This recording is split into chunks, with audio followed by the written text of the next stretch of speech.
Hi, everyone. I'm Courtney Reed, the Associate Director of Marketing at MIT Sloan Executive Education. Welcome to our LinkedIn Live event, From Models to Mindset, the Last Mile of AI Adoption.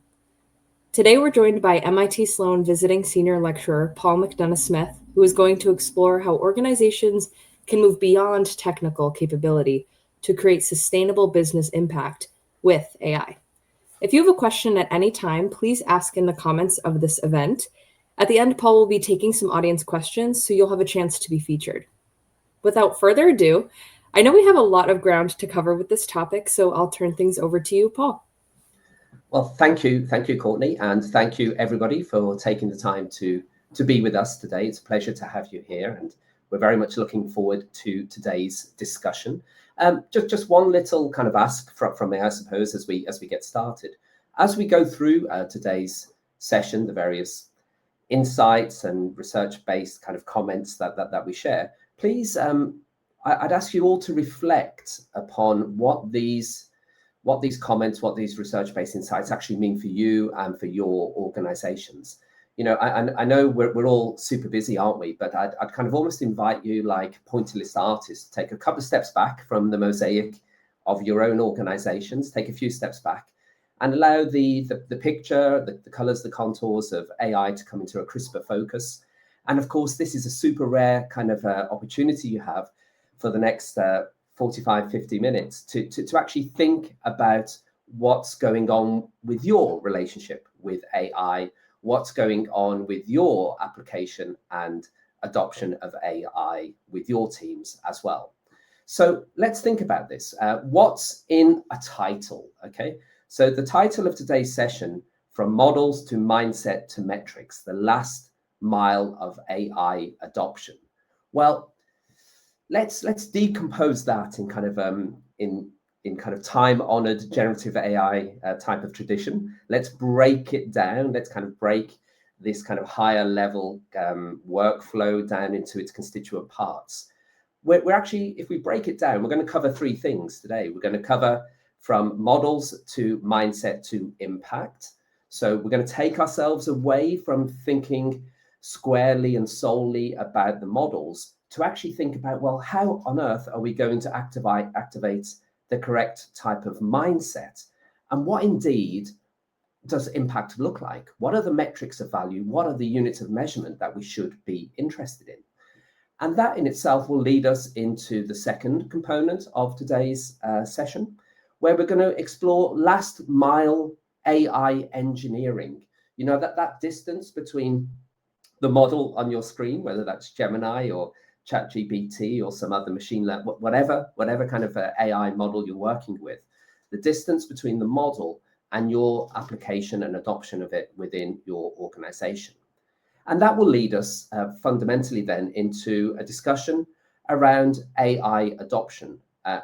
AI adoption, not AI application. You know, we're going to make a distinction. We're going to distinguish between those two kind of terms and see really what that means for you and your organizations. I realize that I've also omitted to follow Courtney's advice and kind of introduce myself a little bit here.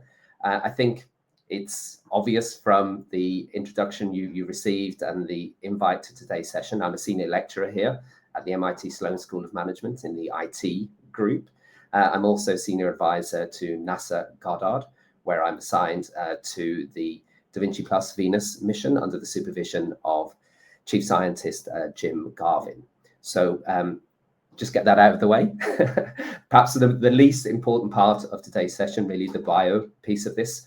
So let's get cracking on those three aspects that we said we would cover. We'll start by looking at this transition from models to mindset to metrics. Now, a question, and there will be lots of questions as we go through kind of today's session, questions that I ask myself, and of course, questions that you ask yourself as well. Why do I think that this shift or this transition from the model to the mindset to the metric is so important? Well, let's actually break it down. Let's break the three down into their component parts, talk about them, and then recombine them and see what value they potentially provide. So when it comes to the models themselves, I'm going to argue that I think it's very important that we all have a solid understanding of the key characteristics of AI and the frontier models. Why? Because understanding these models, the principles that sit behind them, is going to help us actually gain insight into their strengths and weaknesses, potentially not only from a technical perspective, but also in terms of the implications and applications for our business strategies. So as an example, if we look at the evolution over the last 60, 70 years of AI as a field, if we go from AI to machine learning to deep learning to generative AI on this pathway to artificial general intelligence or artificial super intelligence, if we look at that kind of continuum or that evolution through the lens of the constraints of each technique, let's see what that kind of unearths for us. So each of these seminal breakthroughs from AI to machine learning to deep learning to generative AI was a result of a constraint, a defect in the previous technique, which had to be fixed with an AI mutation, if you will. So with regard to AI,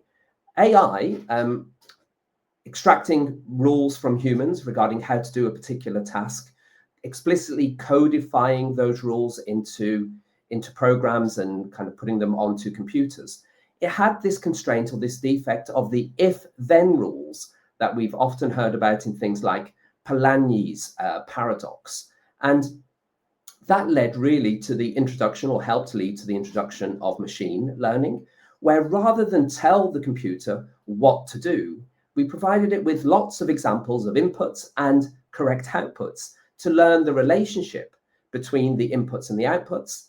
But still, we had a constraint. On this occasion, that machine learning needed input data to be structured. And so over a period of time, with the next seminal breakthrough of deep learning, we kind of had seen that machine learning wasn't good with unstructured data, for example, with images, with language, with text, audio, music, the non-tabular types of data kind of sets. So we needed a new approach. And if we go back to 2017 and the deep learn, the transformer, the introduction of transformer models, it allowed the generation of unstructured data, consequently enabling large language models, multimodal, and later, and kind of a frontier model today, of agentic AI.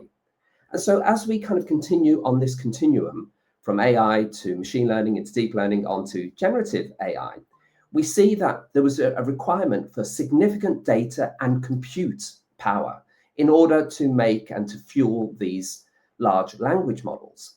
So what's the defect here? If we're scraping large chunks of the internet and we're using a lot of compute and a lot of power to actually generate and maintain these systems, I think a lot of us weren't so surprised in the end of December and then early January 2025, when we saw things like DeepSeek and reasoning models and some smaller models come into play, actually overcoming this constraint of the training set requirements, the compute power, to a degree, overcoming some of these constraints. Now, AI evolution, based on fixing the defects of previous techniques, understanding the current generation of models, actually gives us an insight that we can relay into business around what might be coming next. Where I'm going with this is that even when we look at the models through the lens of technology, we gain some insights that are interesting for our business applications and our business strategy.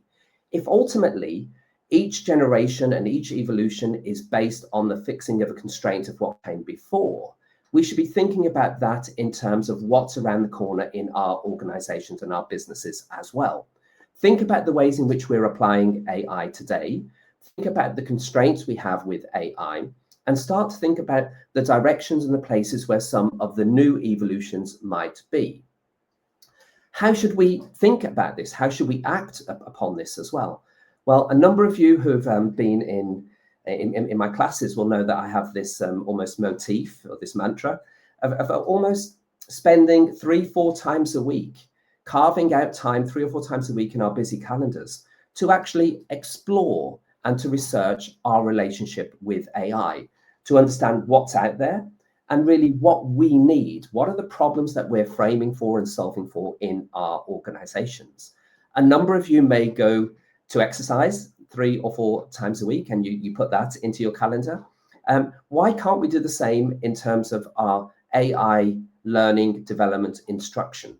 Take the time to actually develop our own understandings so that we can touch the technology, build an intuition, build a series of hypotheses that we can then explore and experiment with. Now, shifting away from the models for a moment to talk about mindset, I'm going to argue that fundamentally we need to embrace and engage with a mindset of exploration, experimentation, and evolution. It's often something I refer to as organizational natural selection. And it's based on the idea that I think AI and biological evolution share some interesting patterns. They share a pattern of creating complexity from simplicity. And so in biological evolution, we see natural selection where surviving mutations are kept and then they're built into the organism. They build complexity into the organism. And in AI's evolution to deep learning, for example, via machine learning, I think we can similarly see how simple rules are used to extract information from data and then feed that information into the model.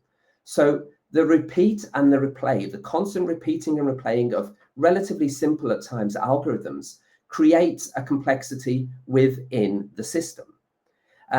By repeating this process over and over again, complexity of the data is transferred into the model itself. But what does this mean for you and I and for all of us as we look to guide our companies in this time of AI? Well, this pattern of creating complexity from simplicity has, I would argue, important implications for our organizations. So just for a moment, as a thought exercise, if we think of our organizations as organisms, we can create opportunities to better adapt to AI, which is evolving the business environments and systems that we are operating within today. By defining simple organizational rules, sequences of instructions, algorithms, if you will, that define our organizational natural selection, we can better understand and react to the mutation process that we're all going through as our environments are transformed by AI, its technologies, and its techniques. By looking at our companies in this way and leveraging the patterns visible in both biological and AI technologies, we can use these simple rules to create complexity. We can find ways to fine-tune and manage that complexity to deliver improved outputs. And so I think this duality, this juxtaposition of AI's simplicity and complexity, where a simple algorithm is repeated and replayed and creates complexity, not within the organism here, but within the organization, is just an example of one of the AI dualities that I think we need to be very interested in today and into tomorrow. Others might include the evolving recalibrated human and machine partnership, how to think and act both fast and slow in order to build our shorter and longer term enterprise AI strategies, how to be both AI Imagineer, but also an AI pragmatist, and clearly also how to develop our organizations in such a way that we have the top-down kind of vision cascading, and we also have the bottom-up kind of energy and explorations so that they can meet neatly in the middle with new capabilities that augment our portfolio and the services that we offer. Now, I would suggest that focusing or thinking about AI through a duality lens will help many of us actually marry our AI vision with our organizational values to create value. So we've talked a little bit about models. We've talked a little bit about the actual mindset. What about metrics? When it comes to metrics of value and units of measurement for AI, there's one particular reality that strikes me very clearly, which is I would suggest that we are going through a punctuated equilibria today in societies and in our organization. And of course, here I'm borrowing the term from Stephen Jay Gould, applied to the context of evolutionary biology to begin with.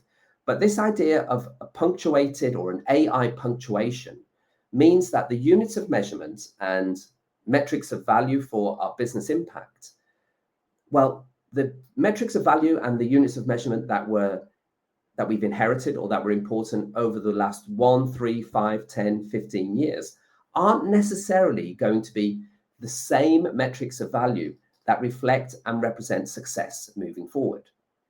So my argument here really for all of us to reflect and think about is, how are we going to identify AI native metrics that shift the conversation from AI models to an AI mindset all the way through to AI metrics? Now, I shan't here go into formulas for kind of different types of AI native metrics, etc. But I do want to give you some examples to show how we can think about AI's native metrics of value. So I'll just give a few examples. In terms of leveraging AI, how do we think in a complementary manner, or how do we measure the manner in which our people are getting multiplicatively better with AI? What is the impact? What is the value created through this combination or the complementarity of humans and machines working together? Another metric of value potentially around autonomy. What percentage of work in your organization today is running itself with AI? And what percentage, or well, hopefully 100% of it, is running safely as well? But what about knowledge also? Does AI today actually know your business confidently? And efficiency. Are tokens, GPUs translating into real dollar value for you? But what about velocity as well? How fast with AI do ideas become governed automation today in your organization? Now, these metrics, I think in lots of our companies and organizations are probably different than the legacy KPIs that we currently work to. How are our KPIs today in each of our organizations reflecting the augmentation, autonomy, knowledge, coverage, compute efficiency, speed, velocity, etc., that AI is introducing? So we've thought about the shift from a focus on AI models to mindset and metrics. How are we going to accelerate and optimize this shift? And everybody, I think this is where I'm going to bring last mile AI engineering into the conversation. AI last mile engineering is fundamentally about reducing the space between AI's potentiality and its real world impact. I'm of the opinion that kind of last mile engineering enables AI's potentialities to be better converted into sustainable, robust business value. And it does this by connecting the technology with human capabilities. So the types of capabilities, everybody, that I'm thinking about are creativity, curiosity, collaboration, critical thinking, empathy, emotional intelligence, compassion. A lot of the capabilities that are already common in our existing workforce, I would argue, can help unlock even more of AI's potentialities. So for the purpose of today's kind of this discussion, of course, when you attend or kind of when we're in class, we can cover a lot of this in greater detail. But I just want to spend a couple of minutes talking about some of the key principles of last mile engineering that I think are helpful to all of us, almost agnostic to the industry or the business function that we represent. So let's just think about 5 example principles of last mile engineering. Decision first, value targeting. So starting from the moment that matters. As I kind of work with different organizations and meet participants on various programs from different companies, it becomes, there's almost a common denominator that I recognize around the significance and the importance of being able to frame the problems we're going to solve for with AI. A question for all of us to ask ourselves is what is our process? What is our methodology today to understand where AI or which type of AI can be applied to what type of problem for what type of output within which type of time frame? So starting from moments that matter, starting from problems that are key, defining outcomes and guardrails, designing AI and human handoffs, almost like a singular kind of algorithm, not where all of the steps or the sequencing is conducted by the technology, but where steps A, B, and C are conducted by the AI, and then D and E are kind of conducted by the humans in the loop, and the handoff then back to the machine, et cetera, et cetera. So creating a disciplined kind of process for understanding how we're going to move forward on certain problem framing and problem solving. A second principle, human-centered co-design, almost using everybody a three-in-a-box type of team, where we have representation from the front line of our organization, representation from our AI types of teams and capabilities, but also our operations, to co-prototype, to co-pilots, to explanations, escalation paths that fit the way that we really work in our organizations. So this type of cross-functional collaboration and indeed empathy and compassion across our organization. A third principle to share in terms of last mile engineering, to put context above or over compute. Capture domain knowledge, data, vocabulary, so that models can retrieve and reason with what the business already knows.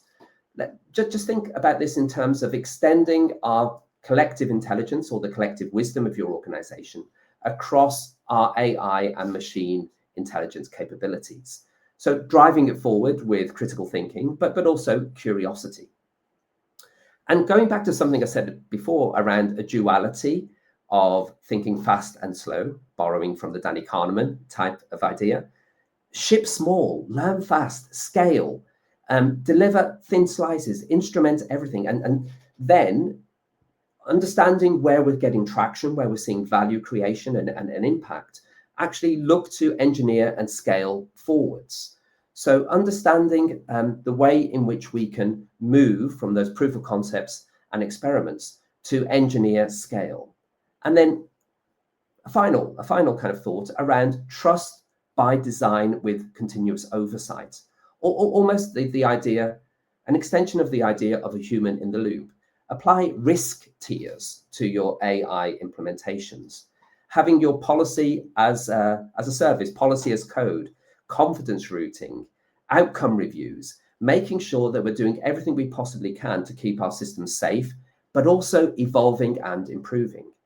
So ultimately, everybody, the argument here with last mile AI engineering is that we create this kind of juxtaposition, that we're creating the space to get to grips with another important question of and consideration around AI adoption, real AI adoption in our organization.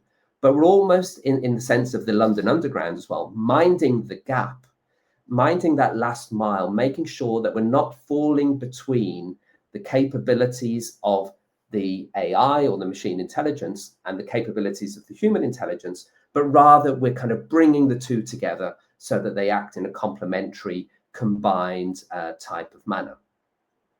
So just shifting on to talk about AI adoption. Now, what do I mean by AI adoption? I mean fundamentally understanding when people accept AI versus when they reject it. Now, in your mind's eye, please, everybody, just think about this. Let's just think about this for a moment. We spend a lot of time fine-tuning and improving and optimizing our AI applications. But I for one, am guilty of this at times, not actually thinking enough about how the workforce, my team, the other teams that I interact with, my networks, my customers, my external vendors and partners that I work with, what is their relationship? How are they adopting AI? Is there perhaps an argument to be made that of the weakest link in the chain.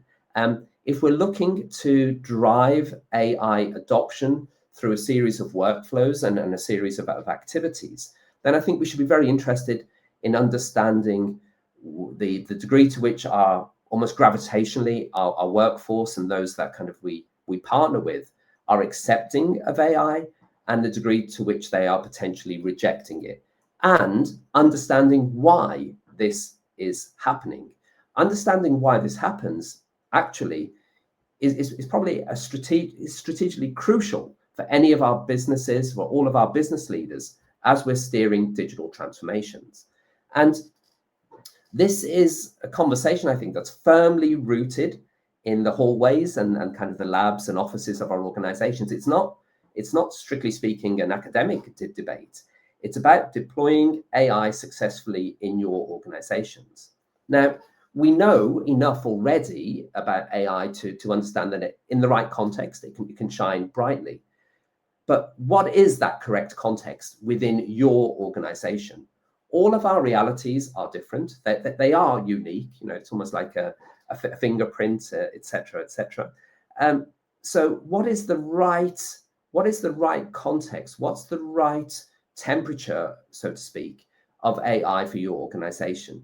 So I'm going to argue that AI, to use it where it outperforms humans and a personal touch isn't actually critical.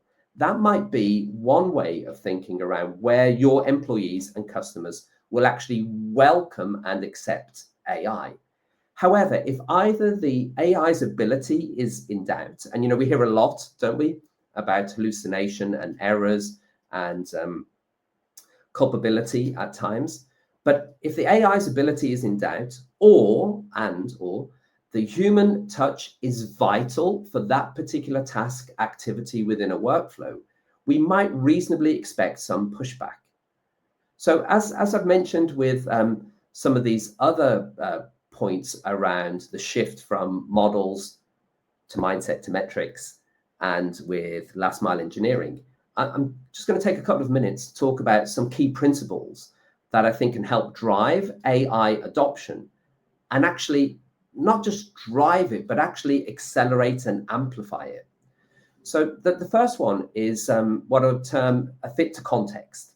So deploying AI where it clearly can outperform humans and that personal human touch isn't perceived to be critical, reserving the high empathy moments for people. And not surprisingly, the second one here around earning trust with proof, not promises. It's not surprising that kind of, if we go back to October of 2022 and the breakthrough of kind of OpenAI, ChatGPT, et cetera, that there was a period there, wasn't there, where we were making statements organizationally about the potentialities of AI.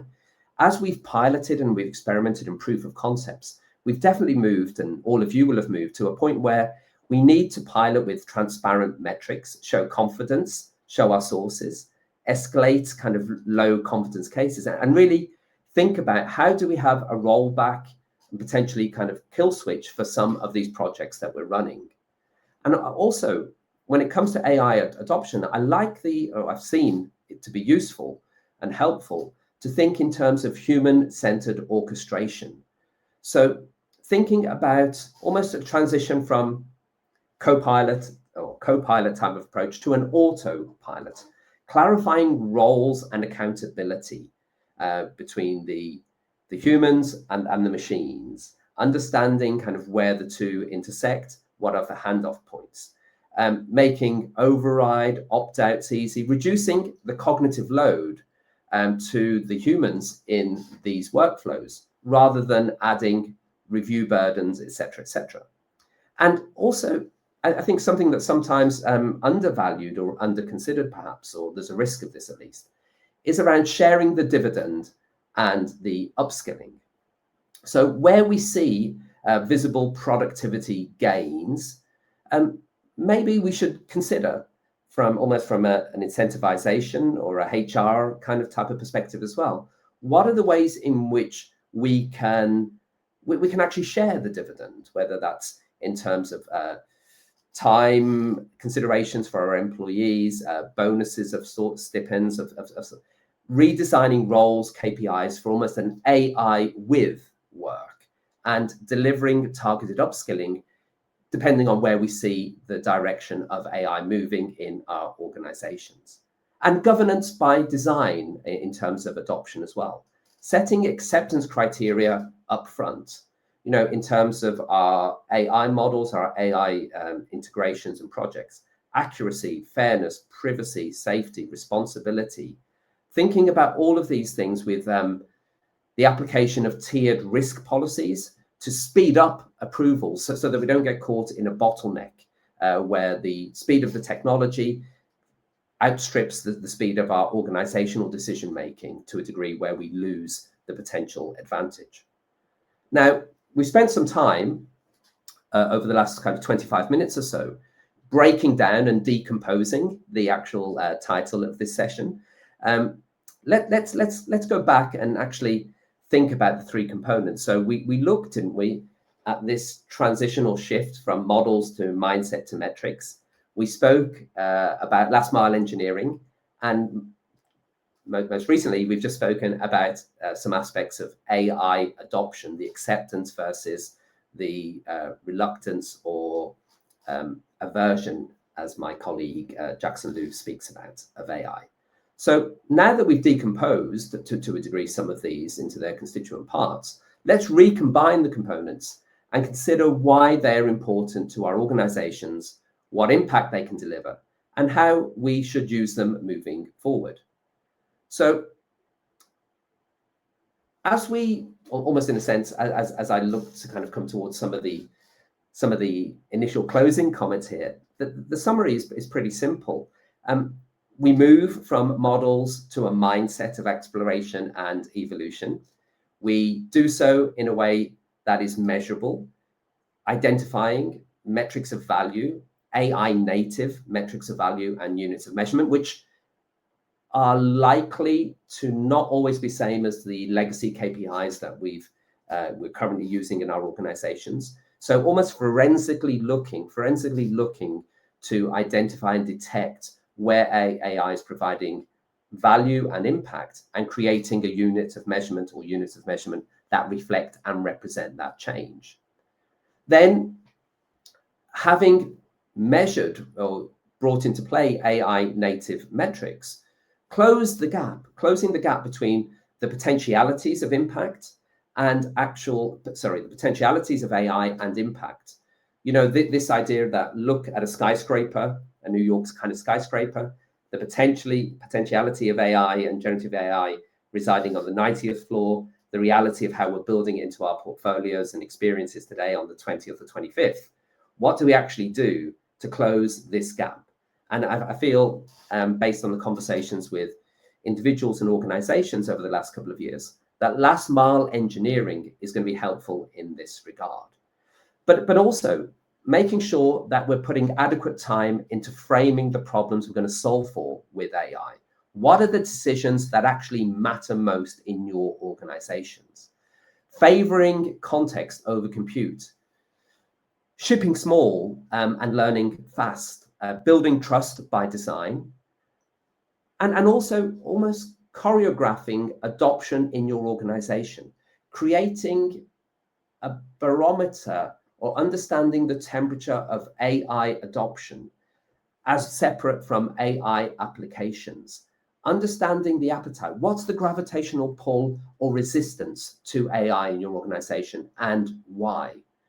Deploying AI where it clearly outperforms the human capabilities in a particular area, and empathy isn't perhaps always critical.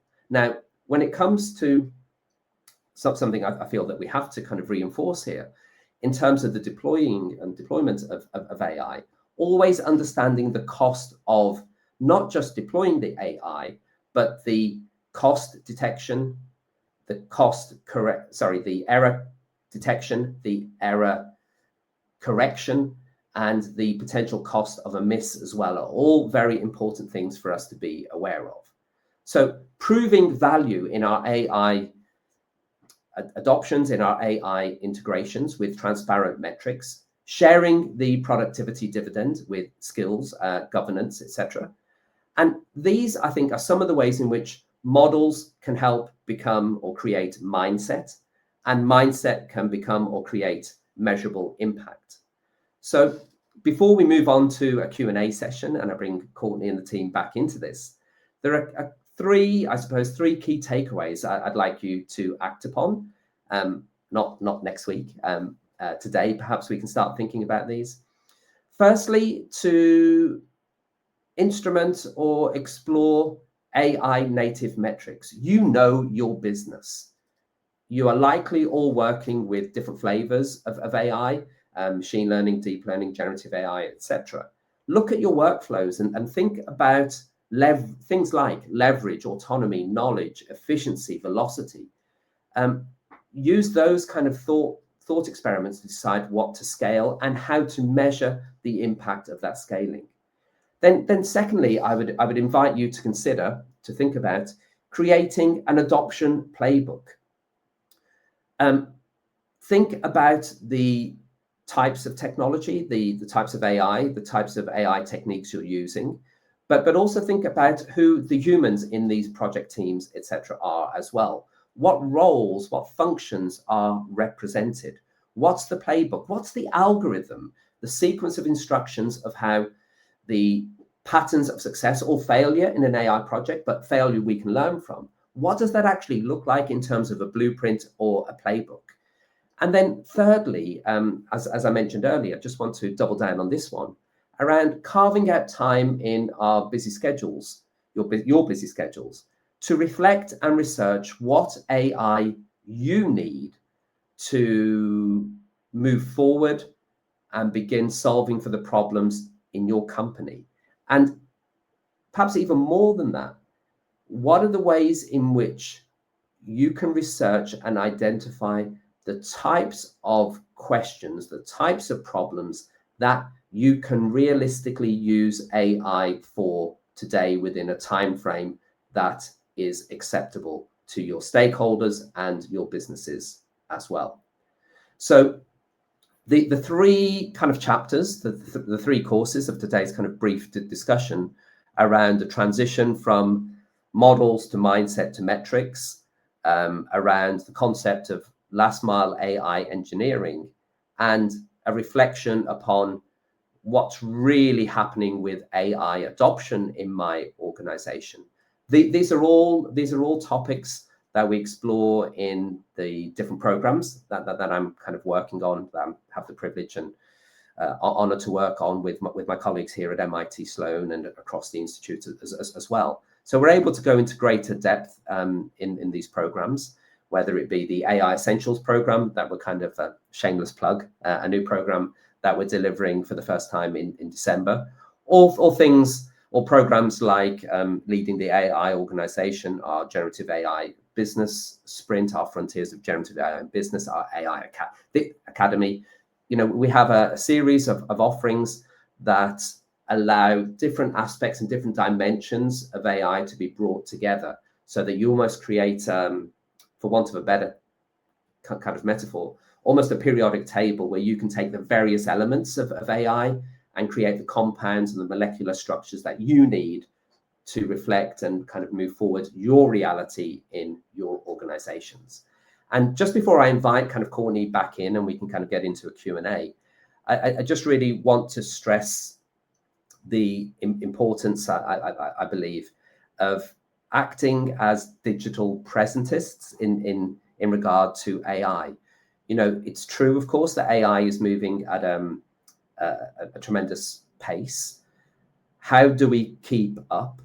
Well, I think one piece of advice that I would, if you don't mind, that I would give based on what I have learned over the last 5 or 6 years is that it's very important to be able, almost like last mile engineering, in fact, to re-engineer how you think, learn, how we think, learn, and act.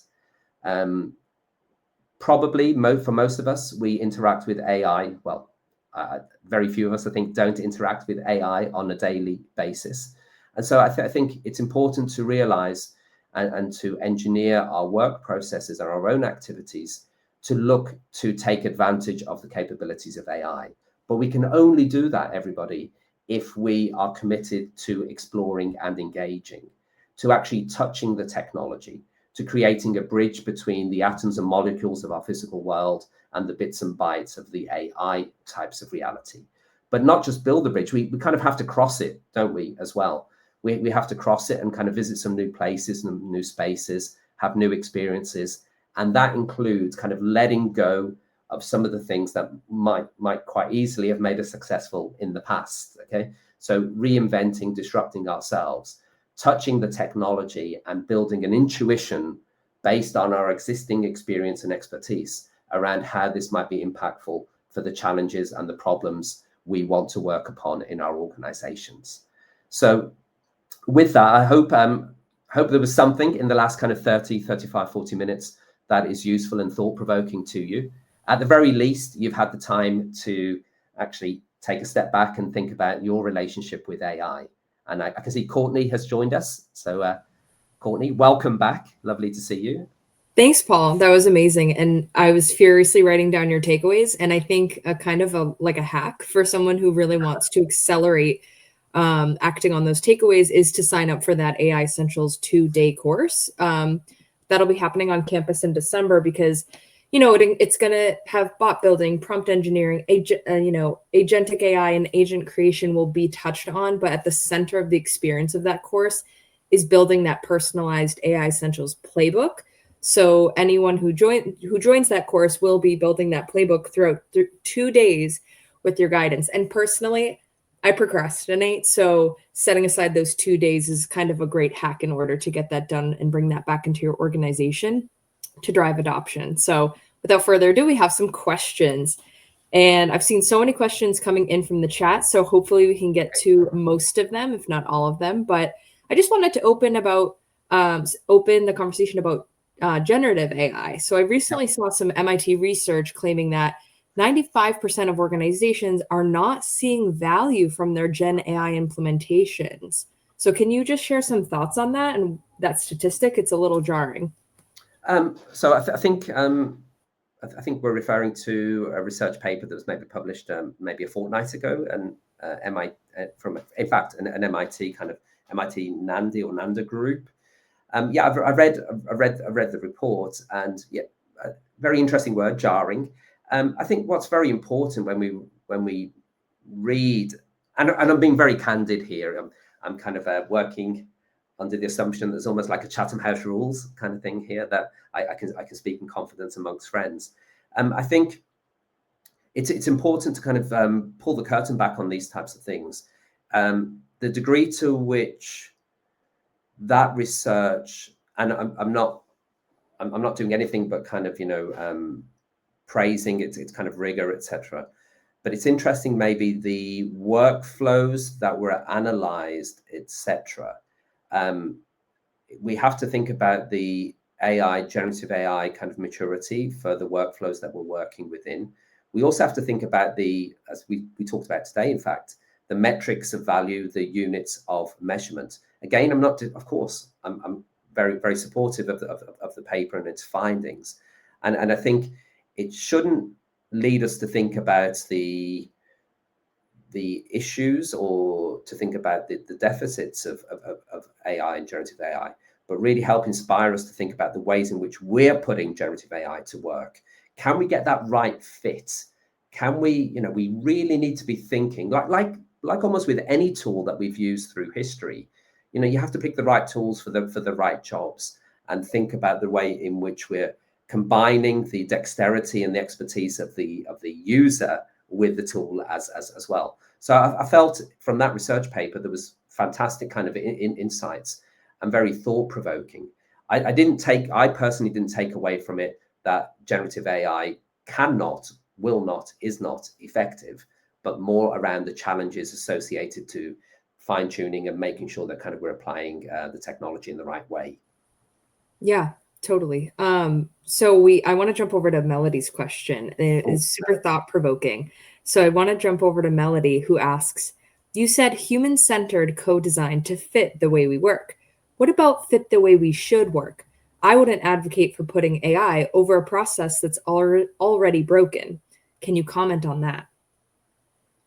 So I'm just reading the question again, and Yeah. thank you, Melody. I think I may even know who you are, so that's kind of that's good as well. What about fit the way we should work? I wouldn't advocate for putting AI over a process that's already. Yes, of course. I mean, I couldn't agree more. And it's interesting, in fact, isn't it? Without wishing to get too philosophical about things, there's an element of AI and the developing our expertise and knowledge around AI, which allows us then to kind of reflect and think about the way that we think and work and act. And so whenever we have the opportunity to create a next generation kind of workflow and process and break it down into its constituent activities and tasks and everything else, surely this is an opportunity as well to audit or to think about the quality of the processes we have in place, and to make sure and to have a process around which those workflows and processes that aren't fit for purpose, but that might have continued for a combination of reasons in our organization. Kind of a secondary benefit of our focus on AI might be that we can clean shop a little bit with some of these things as well, Melody. So I think it's a great question. We shouldn't blindly just be kind of automating or kind of augmenting the kitchen sink, so to speak. We need to be very selective and understand what's of greatest significance to our organization and prioritize the workflows, the activities that are going to lead to the profitability, sustainability of our organizations and teams moving forward. Brilliant. So, Melody, thank you for the question, and Courtney, thank you. Yeah, Melody, that was fantastic. Thank you for asking that question. We're going to switch over to talking about this AI bubble that's occurring. And we've seen AI winters in the past, and some skeptics are suggesting that the AI bubble might burst and lead to a next winter. What are your thoughts on that, Paul? Well, I have almost an allergic reaction to the term bubble, partly because of in a previous life, I started off in academia and been here at MIT for kind of 12 years, etc. But in the middle of that sandwich, I spent time at a company that a number of you kind of will know, a company called Nortel Networks. And I was at Nortel kind of, around the time of the .com kind of bubble thing. And so not just kind of the financial bubble bursting of 2008, but kind of the .com kind of bubble burst as well, still very much in my mind. Courtney, kind of team, I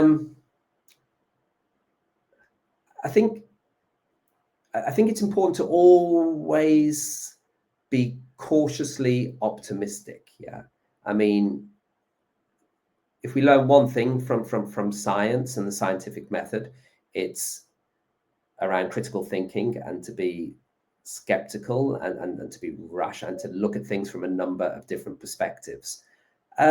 I have seen, in fact, I read something maybe yesterday or the day before in The Atlantic, a very well written kind of piece around AI winters, kind of taking us back to AI winters of the 60s, the 80s, early 2000s, and simply asking the question around, are some of the conditions that were prevalent and contributed to those kind of transitions from AI summers of kind of optimism to the kind of AI winters of disenchantment and all the rest of it and discontent, suggesting that some of those conditions kind of are visible here today. Again, it's an important question. And I think fundamentally the conditions today with the AI industry are different than they were in the early 2000s, in the 80s and the 60s and what have you. The amount of public sector, private sector investment, the sheer weight of distribution of AI through our economy, throughout society. Of course, this doesn't mean that we can be complacent, and it doesn't mean that bad things can't happen. but I'm not sure I see the same conditions as I see when we analyze those previous, the conditions that led to those previous AI winters. What I might perhaps be equally, if not more, interested or focused upon is the manner in which we actually drive adoption sustainably, safely. I think there is a very real need for interoperability, for standard setting, for guardrails. And, I'm not taking a kind of necessarily an EU type of position, or sort of, the kind of move that we saw in California kind of last year, etc. I think, as with most things in life, the truth sits somewhere between the 2 points. We do need to have a regulatory kind of set of guardrails to protect citizens and protect the interests of the industry as well. But we can't really afford to stifle innovation. I suppose one of the ways in which I look at this is, on one hand, we have arguably the most powerful technology toolkit that humanity has ever possessed. But in this other hand, we have, maybe coincidentally, maybe not, we have kind of a series of problems and challenges, the like of which humanity has rarely had, whether that be poverty, whether it be transport, whether it be climate, whether, you know them, the types of problems that societies are facing. And I definitely see the opportunity for these kind of two hands to come together. That for me is the promise of AI. You look at something like AlphaFold or Alpha Evolve, and you kind of see really what AlphaFold. You see kind of AI at its best, at its promise. We're kind of left to the duality of the human condition, aren't we, around using things for human benefit and the opposites, etc. And so we have a balance to strike here, but I don't see how the genie can be put back into the lamp or into the bottle. What we need is to act responsibly, and that's me, you, Courtney, Melody, everybody. We have a role to play in all of this. And I think a cautious optimism and a commitment to do our best, a commitment to collaborate, because it's through those different perspectives. I'm very conscious as well that I will have my biases, just because of the person I am, the role I have, the experiences I've kind of had, etc. I'll see the world in one particular way, and that's not a true reflection of the broader reality. So we have to find these mechanisms and the mechanics to actually get AI to work for the greater good. But ultimately, again, I don't want to be complacent around AI winters and bubble bursts and everything else. It's just that I see a very different structure in place than in the early 2000s. Sorry, Yeah. that was a bit long. No, it makes a lot of sense. The context is super helpful to outline. And I agree. I have a cautiously optimistic outlook on it as well. But we do need to focus on those elements, the regulatory, the sustainability. And just thank you for answering the question. It was really great. And I want to make sure we have a few more minutes to answer some more audience questions. So I'm going to jump over to Miguel. Miguel Garcia asks us regarding mindset, what are your recommendations to convince C-suite members to adopt AI? Some of them think they're good without collaborating with AI and delegate such tasks to other employees. So it sounds like Miguel is seeking your recommendations to drive adoption at the C level. It's interesting, isn't it? So I'm going to kind of lean on kind of adoption versus kind of just application. I think the cat is kind of out of the bag, so to speak, in terms of proof of concepts and experimenting and exploring, but actually propagating and distributing AI capabilities throughout our organization, even more broadly into our networks, so including kind of existing emergent clients and customers and partners, all the rest of it is going to be super important. I think it has to be, part of it, Miguel, has to be around communication. It's funny in some ways, or kind of paradoxical or ironic, I'm not sure what the right word is, probably each of them, in fact, that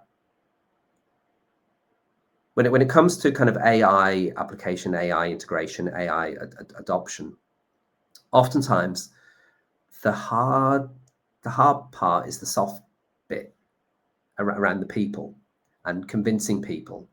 And so I think communication is incredibly important around communicating the outcomes and the outputs of the experiments that we are conducting in our organizations, but also that we're seeing within our industry or within other industries as well. Finding that kind of secret source of communicating the data is really helpful for these types of arguments and debates, because generally speaking, there are only so many times you can deny the quality of the data and the what the data is telling you. But actually grasping the nettle to communicate effectively. And perhaps something that I often see as being misused or kind of not really put into play enough even, is that the communication has to be two-way. Okay, so whether it's our C-suite, whether it's our board, whether it's the people who report into us, etc., it's sometimes easy to cascade and communicate information down. We can set up AI kind of ambassadors, champions, AI hubs. We have all of this information, but we have to listen. If we think about AI as a language, so let's just kind of just for a moment think about AI literacy around creating a set of common definitions in our organization around kind of what AI is, what it isn't, where it can be used, where it shouldn't be used, the manner in which it can be used and where it shouldn't, etc., etc. Yeah, communicate all of that, but it can't be one way. It has to be fully duplex, to go back to my Nortel kind of way days. It has to kind of work both ways. We have to become ever better skilled at listening. So it's by listening to the reaction and the responses, building the confidence and the trust of our co-workers and our colleagues and C-level and kind of board members as well, building the trust and confidence so they tell us what they're really thinking, and then we can start to make inroads. We can be flexible, we can tack, we can jibe with our AI strategies. What worries me greatly is when the communication is one way. So I think two-way communication, setting up the opportunities, engineering the collisions with our kind of senior leaders, so we can kind of understand what's on their mind with this and how they think and the reasons behind that. If we know that, then we're in a much better place. So let's not forget, linguistically or semantically or literacy-wise, we don't learn languages by speaking them. We learn language, or humans learn languages by listening to them. So let's take that into our organizations. That's a great answer and a great question, Miguel. Thank you so much for asking that in the chat. And it looks like we have time maybe to squeeze in one more audience question before we go. So this one is also on the topic of adoption. And this question is coming from Steve Harris. Is the strength of adoption of AI only as strong as the weakest link? Is that a human link? Probably the interface between the business and the consumer. So is AI as strong as its weakest link? And is that the human link? What I'm really interested in there is the point around, well, I'm interested in the whole thing. So, sorry, did you say it was Steve? What was? Sorry. Yeah, this is from Steve. Yeah. So Steve, thank you. A great kind of question. Chatham House rules, which I know that this is being recorded and will be posted, so it's a little bit farcical for me to say that, but I feel intimate with you all. Do you know what, Steve? It's not always the case that people talk to me or ask me about what this all means for their consumers, their customers. Wow. I always kind of get the questions around kind of the workforce, but I think it's very insightful to kind of to be thinking about what this means for our consumers, existing and emergent, kind of current, next, etc., etc. In terms of the weakest link,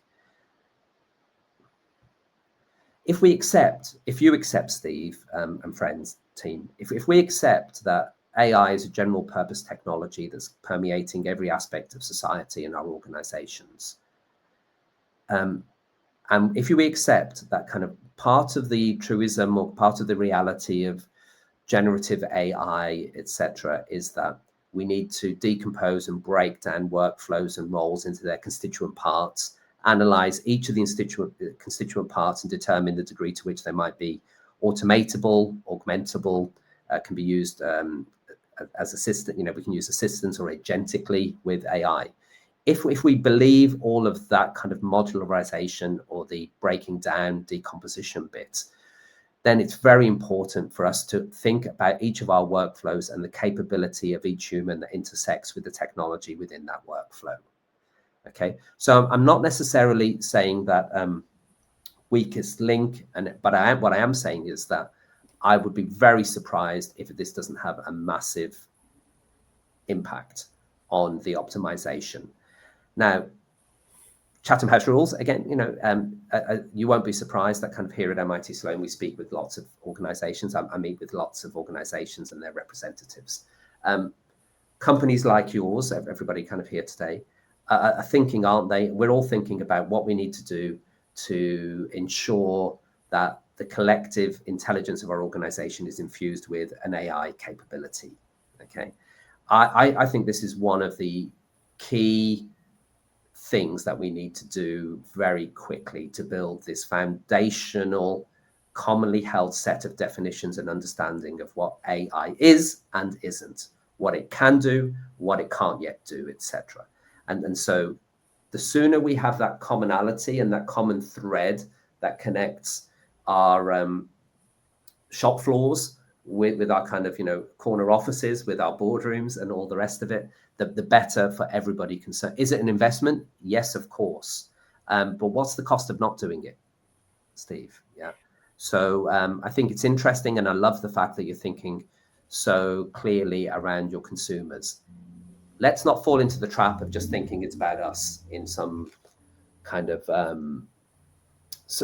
insular type of manner. If AI teaches us anything, it's around kind of thinking and looking outward, not inward. Okay. So thanks for the question, Steve, and Courtney, back to you. Yeah, thanks, Paul. And thanks, Steve, for the question. Thank you, everyone, for putting such amazing questions in the chat. Unfortunately, we have reached the hour, and I'll let Paul give some closing remarks. But I just wanted to say thank you all for joining us. We will send out the recording to you in the coming days if you want to rewatch. And if you want to dive deeper into this topic and learn more, you can learn more about all of Paul's offerings with us at Executive Education on our website. And I want to encourage everyone to get that playbook going and make sure you register for the newest 2-day in-person course, which is AI Essentials, Accelerating Impactful Adoption, which is happening on the MIT campus this December. And seats are filling fast and there's limited seats. So make sure that you enroll your interest today. And thank you, Paul, so much for talking to us and taking the time today. Anything else from you, Paul? Yeah, just super quickly, a massive thank you, of course. I'm struck by the words of kind of Andrew Wing, who kind of states AI doesn't replace business leaders. AI replaces business leaders who don't use AI. Okay, so that would be kind of a key message that I would give to you. Also, the fact that, look, I'm not completely naive. We have lots of challenges and there are lots of things that we need to kind of do to make the world a better place and kind of to push things forward in the right direction. And I say that completely agnostically, kind of a political position. Quite simply, we live in a time of wonder. We have unbelievable opportunities. Any one of us right now in the next 3 or 4 hours could visit a whole set of kind of sandboxes, AI models, different things. You know where they are, whether it's kind of Google Gemini, whether it's AlphaFold, whether it's Unreal kind of Meta kind of 6 physics engine, all of these things. They all have sandboxes, software developer kits. We have to touch the technology. Ours is a generation of doers and makers and creators now.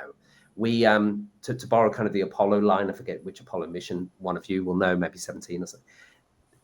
We're not the passengers. We're the crew. You are the crew on this kind of flight and everything, yeah? And so it's beholden on each one of us. At no point in history has any set of employees ever had access to the capabilities, technological capabilities that we do today. What are we going to do with it? Do something with it. Play with it. Create stuff. Test, learn, apply the scientific method. Let's explore let's build stuff and let's evolve.